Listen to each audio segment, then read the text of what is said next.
Hello and welcome to the programme where you can help solve crime. Everything you see tonight will be for real. Real crimes, reenacted with actual witnesses and with information from police files never previously revealed.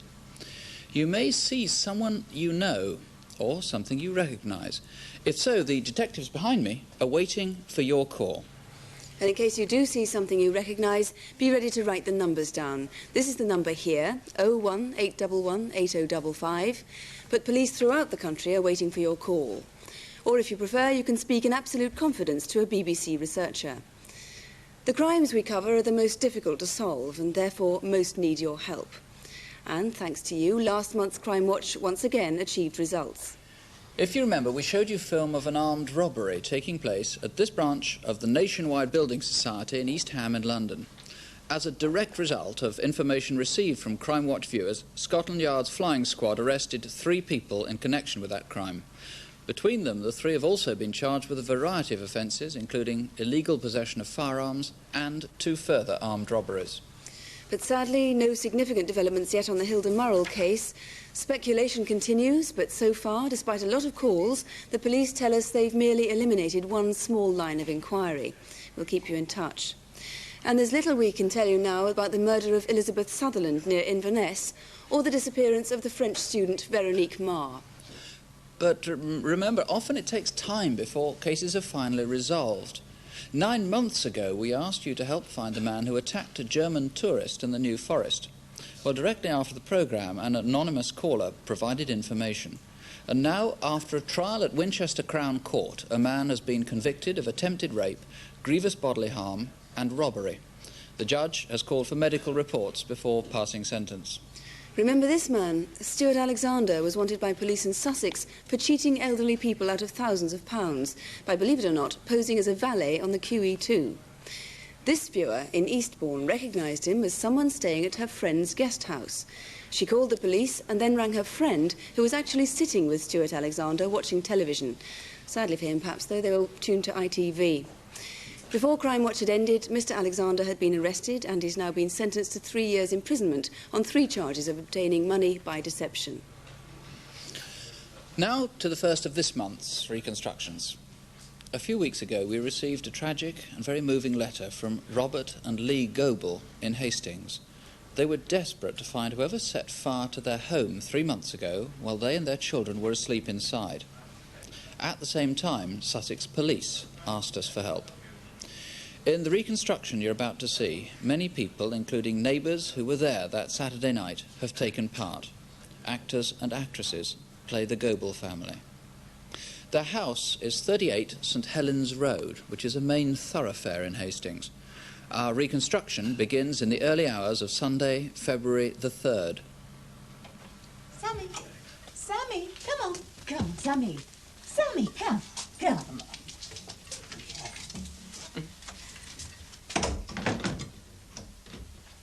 Finished. Right.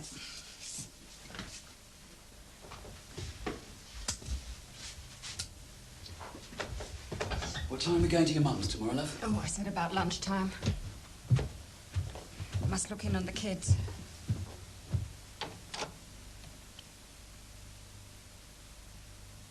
Lee Goebel kissed the children goodnight as usual before she and her husband went to bed. It was about 1:30. Just over an hour later, a taxi drove up St Helens Road. The driver recalled seeing 2 men with an oil drum beside a van parked near the Goebels' house. He assumed they'd run out of petrol.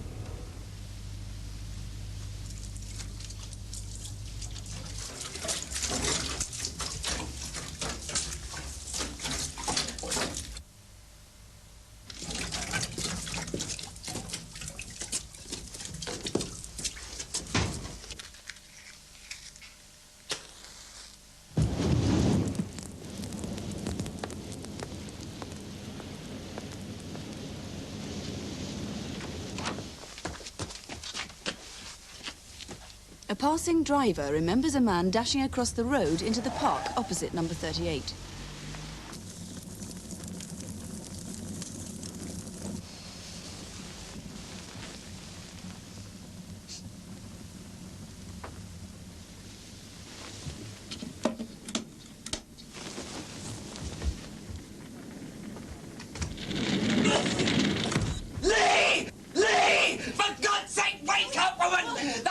is on fire! Oh my God, the kids! The kids! Don't worry about the kids! Oh God! You go shout! Oh God!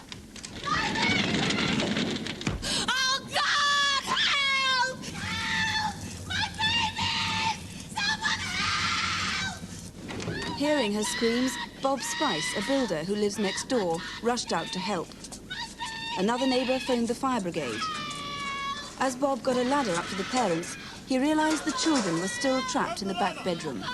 He tried desperately to reach them.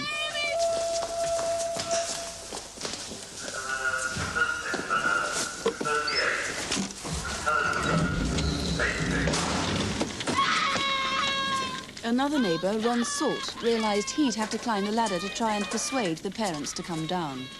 He'd already noticed a young man simply standing and watching. He was holding a white crash helmet. For God's sake! Come on down. Oh my Come on. God, my Listen, baby! get out of the My house. baby! The fire brigade are on the way.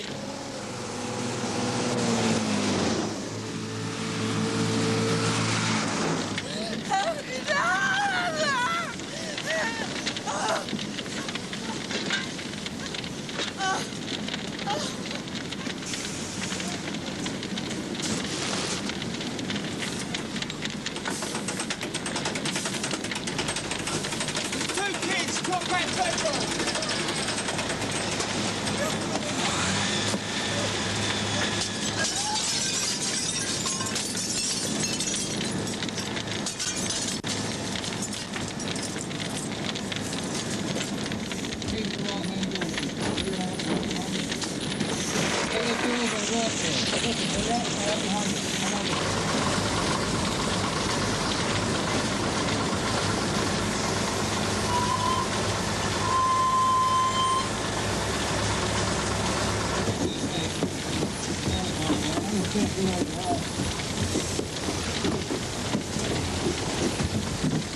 They're coming out!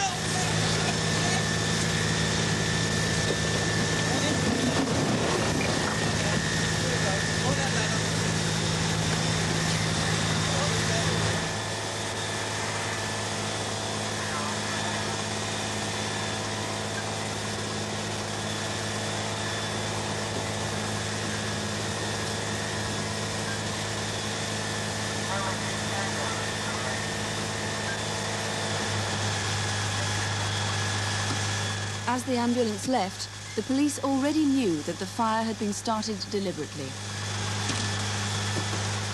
The two children never recovered.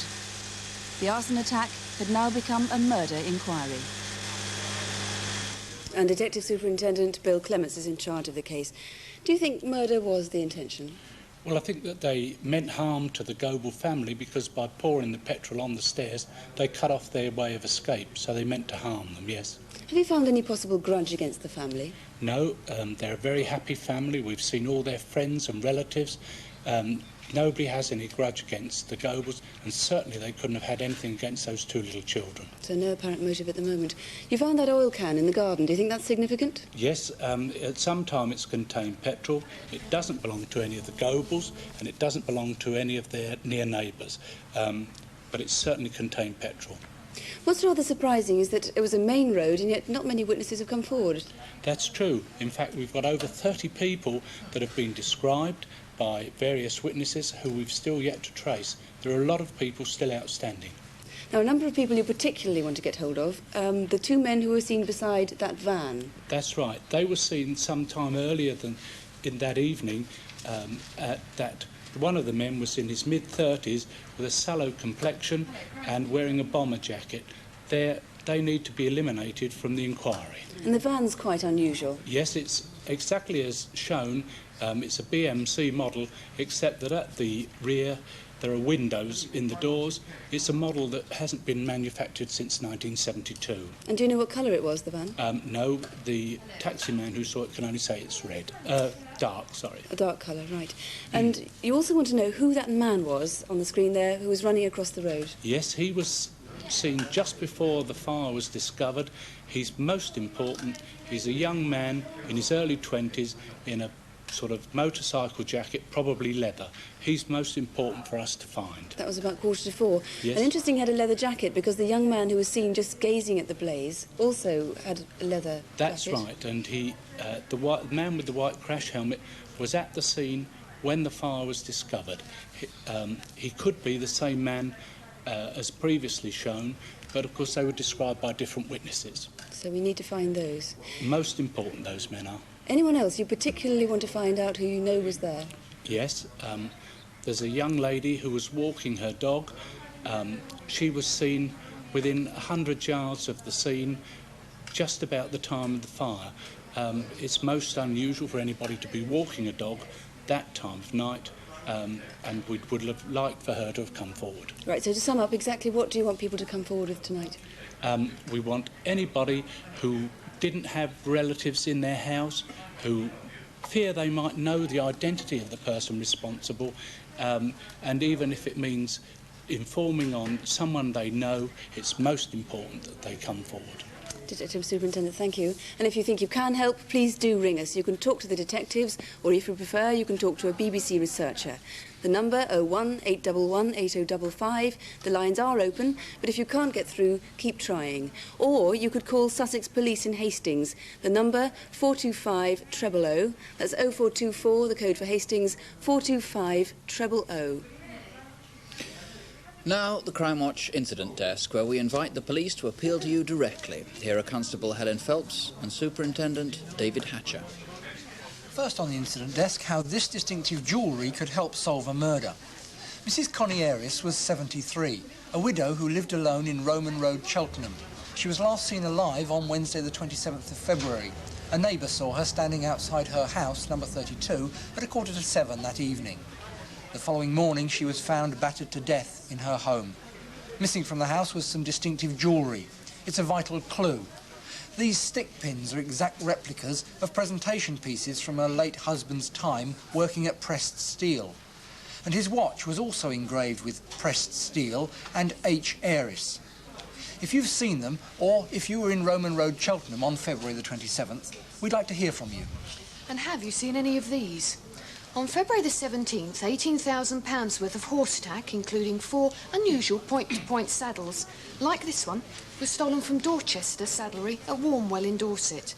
The two-tone colour and the distinctive shape would make these stand out at any market sale.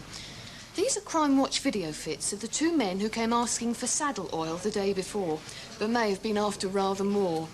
The one on the left is around 30, 6 foot and heavily built. The other is only 5'7" and in his mid-30s. But that theft in Warmwell was only the first of a series around Dorset and Hampshire. Flanders Farm near Sway lost £8,000 worth of equipment on March the 3rd. 9 days later, near Ferndown, Stocks Farm Equestrian Centre was hit. And finally, Willand House Stables on March the 31st. But it's the tack itself we want you to look out for.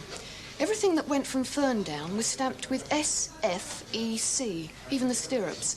So check any tack you've bought in the last 2 months and give us a ring if you've been effed, any on the cheap. On Friday the 4th of January this year, Mrs Evelyn Sarah Ake, who was 53, went missing from her home just outside Northallerton in North Yorkshire. Her car was found parked outside the railway station 20 hours later, but she'd given no indication to her family that she'd be going away. Since his wife's disappearance, her husband has received 2 anonymous phone calls from a Scotswoman claiming she knows where Mrs Ake is. If she's watching the programme, we'd like her to ring us now in confidence. Evelyn Ake ran a turkey farm and last December gave an interview to Radio York about the effect of aircraft noise on the turkeys. Listen to her voice.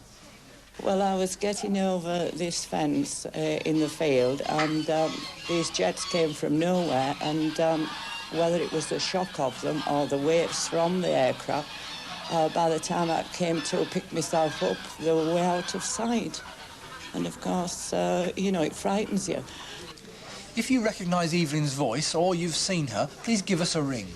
£22,000 worth of watches were stolen from this jeweller's in the centre of Cardiff on the 16th of January at 5 p.m.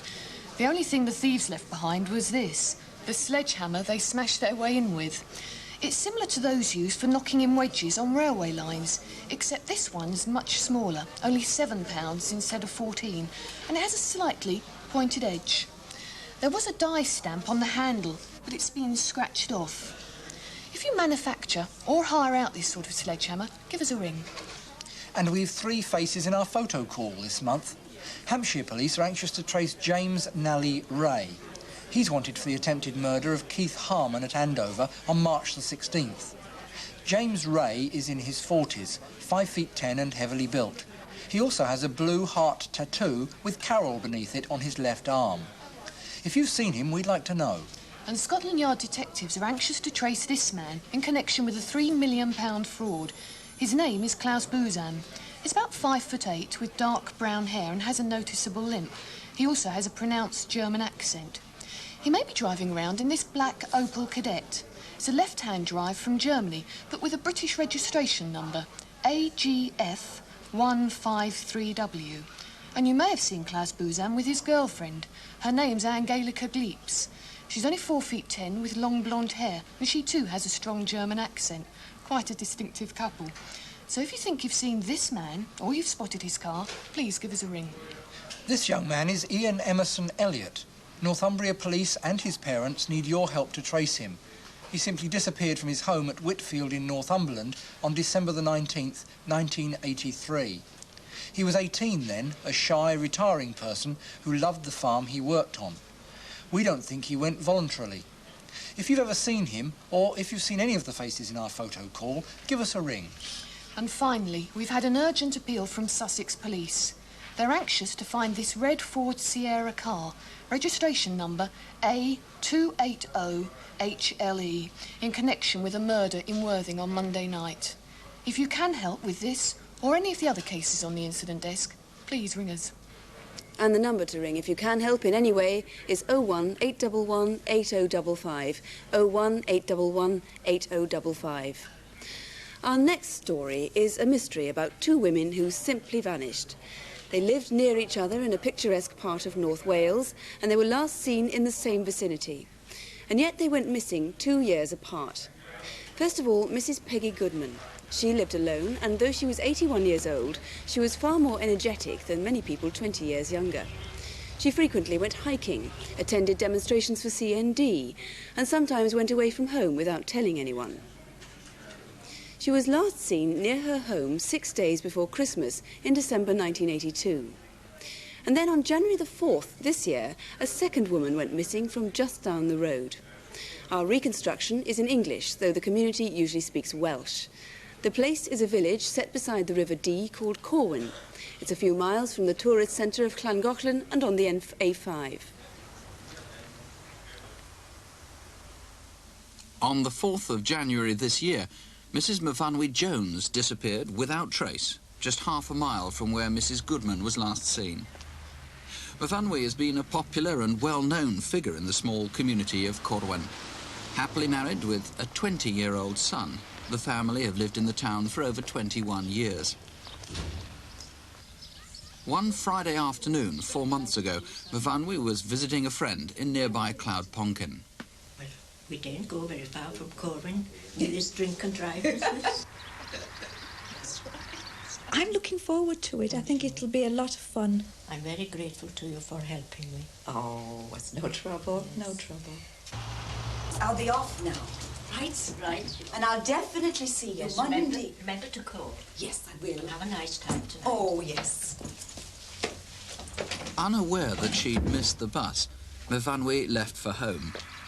She was looking forward to going out to dinner that evening with her husband and friends, and she wanted to be home early to get ready. The time was 4:20 in the afternoon of Friday, the 4th of January this year.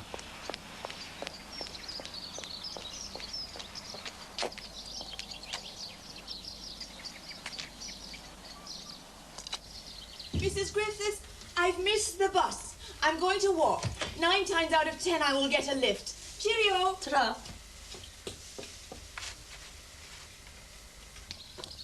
This woman is the first of several witnesses who were to see Myfanwy as she started to walk the 1.5 miles home.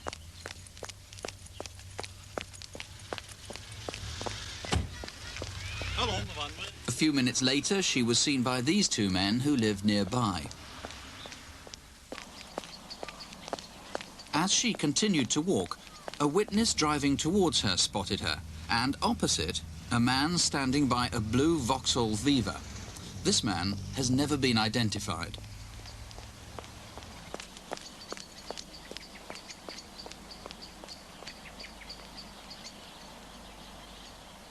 There were several sightings of Myfanwy as she passed the small housing estate at Myfanwy.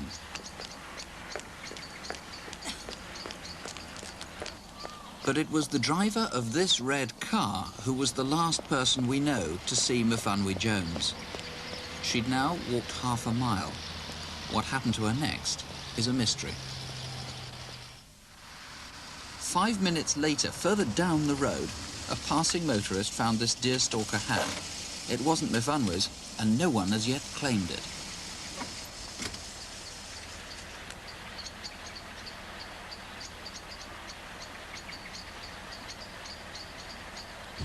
A couple were later seen arguing on this bridge shortly after Myfanwy vanished, and on the same route that she would have taken home.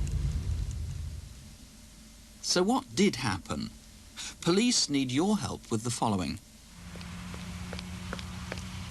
They need to identify the man standing beside this light blue Vauxhall Viva, who appeared to be watching Myfanwy as she walked past. This was the last sighting of Myfanwy by the driver of the red car. What happened next? Did she accept a lift? If so, since she never got home, was she driven away from Corwin down here to the right, or straight on to Carrag Lane?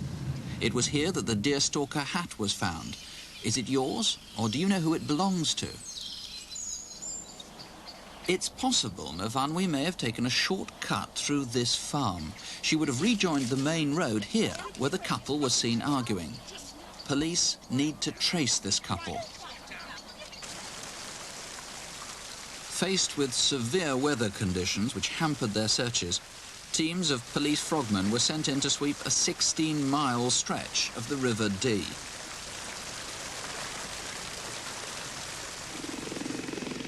Air and ground searches were made over difficult terrain. And villagers joined the police in scouring the countryside. But so far, nothing has been found. Police are certain Myfanwy Jones would not, of her own choice, have left the home and family she loved, and they now fear for her safety. Her husband, Emir, and son, Keith, wait anxiously for news. Well, the hardest part of it has been the waiting and the not knowing what has really happened. It's been a great burden, really, to think one day after the other and nothing, no answer coming to the problem at all. If anybody has got any information, however small, if they would kindly come forward and either report it to either to the BBC or to the police locally or anywhere in North Wales, I'd be more than grateful. Well, the detective looking for Myfanwy Jones, and indeed for Peggy Goodman, is Chief Inspector John Cook. Do you actually link the two? Do you think that the two women went missing for similar reasons? No, we don't. From the inquiries we've conducted, both into Mrs. Goodman's background and Mrs. Jones's background, we don't feel that they are connected. Looking at the Myfanwy Jones disappearance, just remind ourselves of the geography. Corwin, of course, not far from Llangollen. Let's take a closer look at that. And we can see the bungalow, her friend's bungalow, which she left at 4:20, wasn't it? 4:20, that's correct. And she was seen by the woman at the bus stop walking down to where the Vauxhall Viva was. And that's the man by the blue Viva. What description do we have of him? He's described by our witness as being a middle-aged man, approximately 45 years of age, medium build, with dark collar-length hair, sideburns, and wearing what we believe to be a sheepskin coat. He might, of course, have absolutely nothing to do with her disappearance. Oh, absolutely. It's a matter, really, of eliminating from our inquiries, tracing him and eliminating him. OK. She then walks further down the road towards Corwin, and I think the last sighting of her was about 4:35. We said that was the red car going the other direction, wasn't it? That's correct, yes. And then she Well, we don't know what happened then. The hat was found here just after the junction down to Corwin. Now, you've brought that hat with you. Yes, I have. It's a deerstalker hat, well used, well worn, but in good condition. As you can see, it's a herringbone pattern. On the inside label, it has the name Palatine, and we're very anxious to trace the owner of this hat, because he, just like the driver of the Vauxhall Viva, would have been at the scene at the time Mrs. Jones was last seen. Right, and they might have seen something, or they might have been a witness, even though they don't recognise it. That's correct, yes. OK. Now, then there was the couple on the bridge, of course. They were seen to be arguing. What do we know about that couple? All we know is that they were in possession of a dark, small-type van, that they were a middle-aged couple again, that the female was wearing clothing, light clothing. Was she Myfanwy? It's possible, but extremely doubtful, bearing in mind that that incident was approximately 25 minutes after Mrs. Jones's last sighting. Very briefly, is there any other appeal that you'd like to make to viewers in this case? Yes, I would. I would like to anybody who saw Mrs. Jones that afternoon to come forward and to contact us this evening. All right, John Cook, thank you very much indeed. Thank you. If you can help, the number, 811 8055, as always, 811 8055, or you can ring North Wales Police direct. Here's their number at Wrexham, 353 111. That's 0978 for Wrexham, 353 111. And now tonight's Aladdin's Cave. We have a treasure trove of property which has been recovered by police. Maybe some of it is yours. There's a photograph of some of it in the Radio Times. This month's collection comes from Hertfordshire and Cheshire, but since most of it's been stolen, it could in fact have come from anywhere in the UK. And here's John Bly of the Antiques Roadshow, who's going to take us through it. John. Thank you, Sue. Well, the first important object tonight is this truly beautiful figure of a young girl in medieval costume, signed Carrier Belieuse. Her wonderful face is in ivory, and so too are the hands. A super figure. She's so graceful and elegant. I really hope we find the owner for her. That would be wonderful, because she's very valuable, well over £2,000, and something well worth tracing. Next, we've got something which is totally different. These are figures, no less valuable, but no less important to us. If you can recognise any one of these pottery ornaments, then, while they're not especially rare, you could help solve a crime. I'm particularly fond of the one at the front. Little Granny sitting there. She's not very old, really, but isn't she lovely? A little sort of figure of Western happiness. Now we've got a figure of Eastern happiness, and this chap is Ho Tai. He's Japanese, Pu Tai to his Chinese friends. He's one of the 7 gods of good fortune, so let's hope he has the good fortune to be reunited with his owner tonight. And now to these absolutely wonderful, magnificent gilt metal lamps from the late 19th century. Originally, these would have furnished the newel posts at the bottom of a grand staircase in one of those majestic Victorian houses. Now, here's another important lot. This is a Britannia metal American-style water pitcher. It has a tipping action of its own and its own stand. And this has got an inscription to help us identify it. It says, presented to Lieutenant Sidney Ascough Perry Ascough, RN, as a token of esteem and affection from the coloured stevedores of the Naval Transport Depot, Cape Town, South Africa, January 1902. Oh, there can't be many of those around. There could be a lot of these, except the inscription on this little cup makes it totally unique. And what a lovely little bit of nostalgia. For it says here, the USLTC, presumably Lawn Tennis Club, Mixed Doubles Handicap, 1933. Now, you know, that's when gentlemen wore long trousers to play tennis. Those were the days. Those were the days, too, when large tables were graced by great centerpieces like this one. I imagine that the original of that was in cut glass and very, very large and sparkling. But the original of this, believe it or not, was black plastic, for Mr. Nigel Hayter Preston has actually lost his gold disc. So, Nigel Hayter Preston, if you're looking in tonight, wherever you may be, then please give us a ring at Crimewatch UK. If there's anything that you do recognise, do give us a call. This is the number, as always, 01811 8055. 01 if you're outside London, 811 8055. And lastly tonight, we're hoping we might touch someone's conscience. We need your help over a violent attack on a former model, Karen Young. It happened on a Sunday afternoon 2 months ago at her office, which is an estate agent, in Beaconsfield in Buckinghamshire. The motive seems to have been clear: to steal 2 diamond rings, one of them worth over £250,000. But the robbery was so nasty, so violent, that we're hoping our reconstruction will prompt a call from someone who knows the attackers. Karen Young has had a glamorous life. As a fashion model in the 60s, she displayed the expensive rings she'd been given by friends.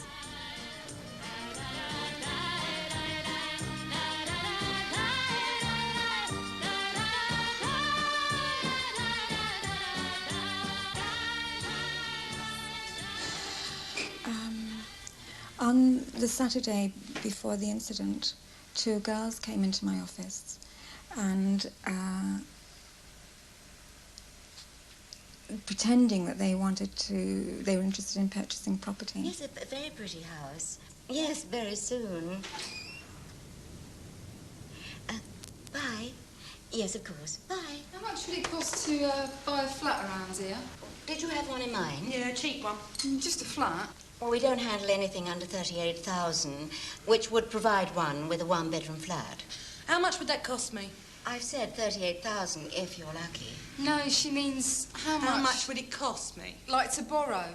I've got a building society. Yeah, she's got an account. It became obvious to me within seconds that it wasn't a genuine inquiry because of the way they asked questions. Well, how much would she get then? Oh, rather less. How much less? Well, you'd need at least a £26,000 deposit. That's ridiculous. It's stupid. What's wrong with her money anyway? Do you rent anything? No, I'm sorry. Right, okay. I'm sure that it was set up by somebody who knew me. Somebody had told them that I wore rings of immense value.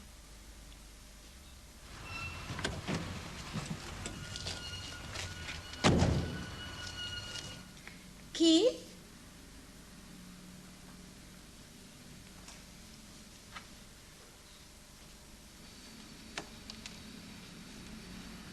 Keith? I'm sorry, yes. Won't be a minute. Keith? I'm a bit busy.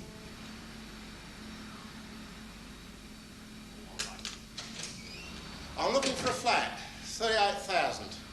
£38,000 or anything like that. Oh, I don't think I've anything. In the window, you have. It was just such a dreadful experience. It left me feeling absolutely desolate. I'd like to see it. I'll have to ring them. The details, the particulars. So I went to the filing cabinet to get out some details, and he hit me over the back of the head.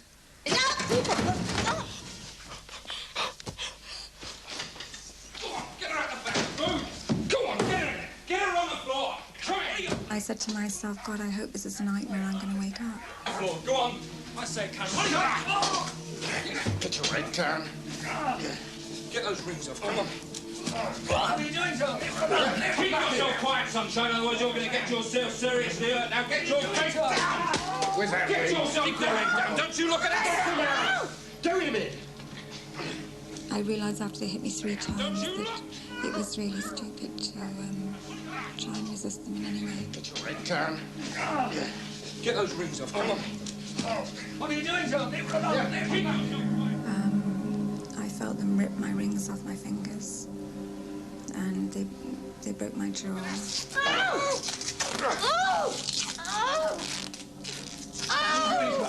Leave her alone. You're going to get yourself hurt, sunshine. Now, you keep your face down. Down. Down. Down. Come on. They were so violent. I didn't understand the violence, and I still don't. You're in there. Look in the bag. Where's the key of the back door? There's no key in here. Where's the key to the back door? Where's the key? It's not in here. Hello.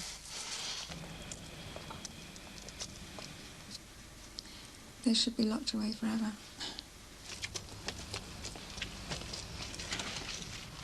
I just hate anybody else to have to go through what I've gone through. Inspector Roger Herbert is looking for those two men, and he needs your help. First, let's establish why was she wearing a ring that was so valuable? Well, I think these days, more and more, we are finding that people don't appreciate the value of the property they own until such times as it gets lost or stolen. I think that was certainly the case in respect of Karen Young, who'd had this ring for 15 years and worn it day in, day out, and she just did not realise the value of it. It wasn't insured. No, it wasn't. She's offering a reward of £20,000 to whoever can turn up with the ring. Yes, she is indeed. But I suppose much more important than the jewellery is what happened to her and to her colleague, the violence, the sheer extent of the violence. I don't know if you've witnessed anything like that aftermath of violent crime before. No, I haven't. On the reconstruction, you saw several minutes of violence, extreme violence. In fact, they were subjected to a period of several seconds, not several minutes. You see, they were subjected to 15 to 20 minutes of such violence. Worst violence that I've ever come across, anyway. OK, now let's just take a look at what they did steal. It was one of the rings, the biggest rings, was a very, very large gem indeed at the centre of it. That's right, that's a very expensive ring. That is a 5 to 6 carat solitaire diamond, very pure. It might have been broken up, but any gem dealer would recognise that. Yes, unfortunately that probably would have been broken up, but that is the identifiable gem. Now, the men who stole that and the men who used this extraordinary level of violence, what do we know about them? Well, we know that it was an unnecessary amount of violence that they used. We know that the first man, in his mid-30s, he was 5'10", stocky build, and he had dark hair. He had a Cockney accent and was described as being very scruffy. And the other man, the older one? The second man was older, he was taller, he was also stocky, and again had dark hair, again with a Cockney accent described as being scruffy. Right, well there's our video fit of him, though obviously the witnesses were under some duress when they saw that. Now, the women, which I think you do tend to associate with the crime, the women that came into the estate agents on Saturday. Yes, I have nothing to directly connect them with the offence, but their inquiry in that office on the Saturday prior to the offence was certainly unusual for this type of premises. Now, it's desperately important, presumably, if those two women are watching and had nothing to do with it, that they come forward of their own volition. Yes, whilst it may have been an innocent visit, I do need to interview them, if that is the case, and eliminate them from this inquiry. Somebody must know the two men that perpetrated that violence. Somebody must. Somebody is probably shielding those two men. And in view of the violence that was used, I would ask that if anybody is shielding them, that they come forward and give me a ring. All right, Inspector Herbert, thank you very much. The number to ring is 01811 8055, 01811 8055. Let me stress, you can speak in absolute confidence. You can talk to a BBC researcher if you prefer, rather than to a detective. Or you can call Thames Valley Police in Amersham. That's 02403, that's the code for Amersham, 3033. 02403 3033.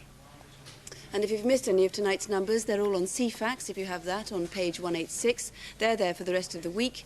And if you don't have a telephone or can't get through, drop us a line. The address, Crimewatch UK, BBC TV Centre, London W12 8QT. Our main number here is easy to remember, and we're going to be here all evening, so please ring if you think you can help in any way. As always, we'll be back to tell you what develops in an hour from now. That's Crimewatch UK Update, here on BBC One at 11:05, directly after question time. If you can't stay up till then, please remember that we cover cases police are most anxious to solve, so although what we've shown you is very frightening, it is wholly unrepresentative. Violent crimes are still very unusual. And a word from you might help to solve one of them, so if you can help, we'll be waiting for your call. Whatever happens, sleep well, don't dream of having nightmares. For the moment, good night. Good night.